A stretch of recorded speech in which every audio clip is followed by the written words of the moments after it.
These are only political rhetoric for him to be in power, to stay in power, because he is afraid once he loses this power, he is going to go to jail. There's been widespread condemnation of a targeted Israeli attack that killed 6 journalists in Gaza yesterday. The UN called it a grave breach of international law. Sir Keir Starmer's spokesman said that the UK government was gravely concerned and called for an independent investigation. Israel says that the Al Jazeera journalist Anas al-Sharif served as the head of a terrorist cell in Hamas, something denied by his former employer and by Sharif when he was alive.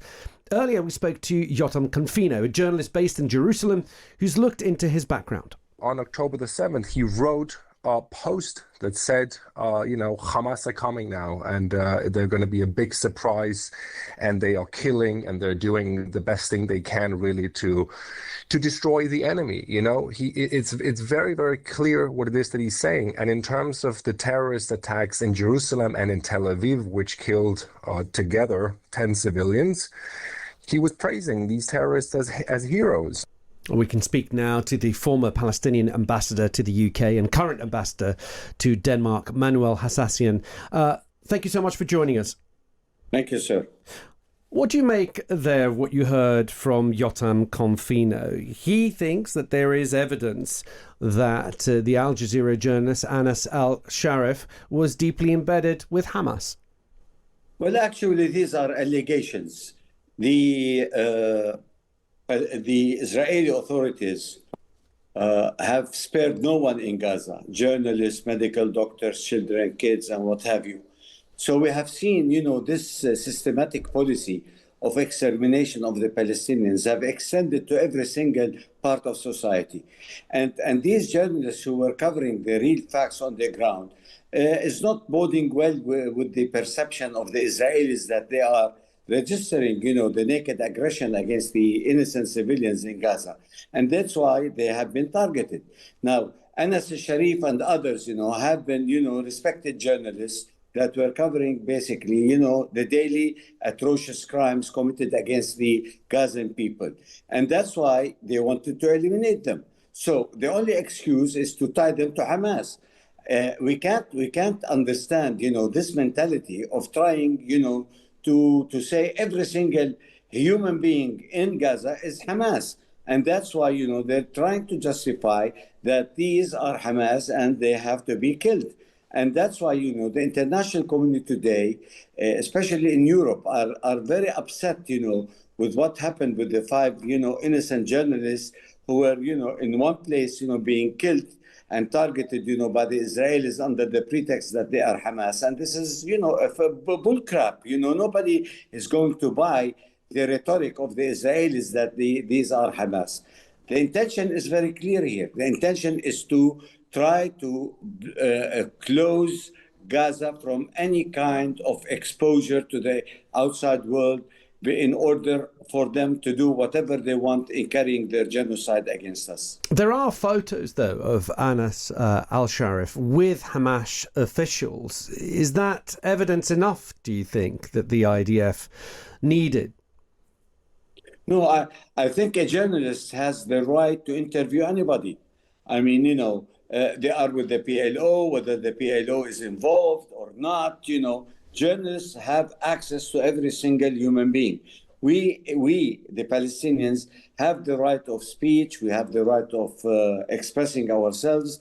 And these journalists, were always given. I was interviewed by Hamas many times.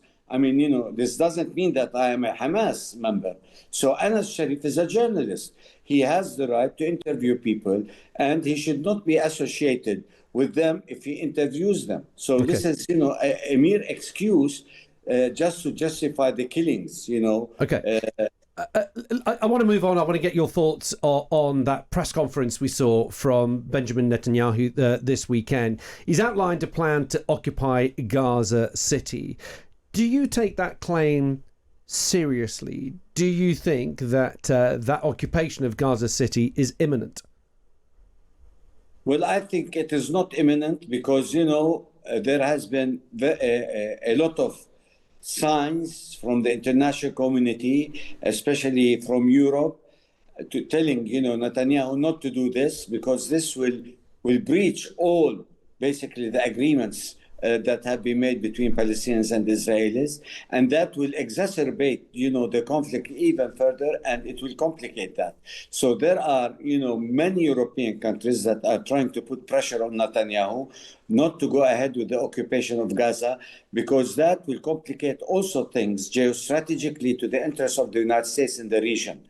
Now, President Trump is trying basically to find a solution in getting the hostages and in stopping the war and in letting humanitarian aid go into Gaza. So far, he has not been successful in doing that, but I don't think he will sit idle and let, the Israelis complicate things even further by, occupying Gaza. And then what? They occupied Gaza, and then what? Is Hamas is over? Is the Palestinian issue is over? Is the international community is going to accept the politique réelle in accepting, Israel occupying Gaza? I don't think he would. These are only political rhetoric for him to be in power, to stay in power, because he's afraid once he loses this power, he is going to go to jail for all his crimes. Ambassador, is it realistic that there is still a diplomatic solution to the conflict at the moment? Is it fair to say that the war in Gaza would end in a heartbeat if Hamas decided to release the remaining hostages? Well, let me tell you, we always say, as Antonio Gramsci says, there is always the optimism of the goodwill and the pessimism of the intellect. Now, you're talking about the second part, which is the pessimism of the intellect, meaning that the realities on the ground is very complicated now, is terrible when it comes to the human lives and conditions of the people in Gaza. But we cannot continue succumbing to the fact that power politics will be the end game in this conflict. Everybody knows that there will never be a military conflict to this conflict. There will be never a solution to this conflict through military weapons and what have you. Everybody knows that negotiations is the only pathway towards peace, stability, and justice in the region. And I believe that the international community is not going to sit idle another year watching what's happening in Gaza in terms of carnage and massacres. And there will be a time where Israel should be put an end and should not get with impunity for what it has done for these innocent people in Gaza. And there should be only a political solution to this conflict. That's my own conviction. Okay, Ambassador, one last question. In his press conference, Israeli Prime Minister said that there is no famine in Gaza. He pointed out pictures that he said were actually taken out of context, or others had been doctored. There's plenty of food provided for the Gazans. What is your response? Let me tell you, Israel, as a last resort, has been weaponizing, the food rations and what have you to the Palestinians. And in order to rebut that, he started talking about that there is no famine, because the international community, as you can see, after the weaponization of human aid and what have you, the pressures on Israel became stronger and stronger. So he wanted to justify and to de-escalate, the attack on Israel for, weaponizing, the human aid and what have you. He started with this rhetoric that there is no kind of starvation in Gaza, and this is all. But what about the international organizations that are on the ground and witnessing all this and reporting that to the world through basically not only through audio, but through video?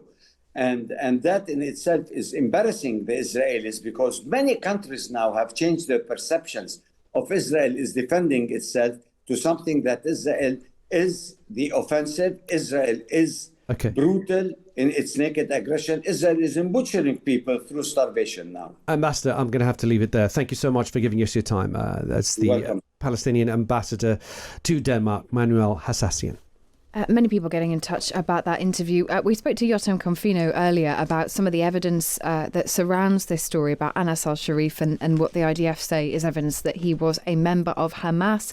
Hamas, the IDF is yet to provide details of the Hamas lists that this journalist is said to have been on. They are so far seen as screen grabs. There are others who say that there is evidence in his social media posts of his support for Hamas. We will keep looking into this story, and when evidence from the IDF is provided, we will bring you the details of that.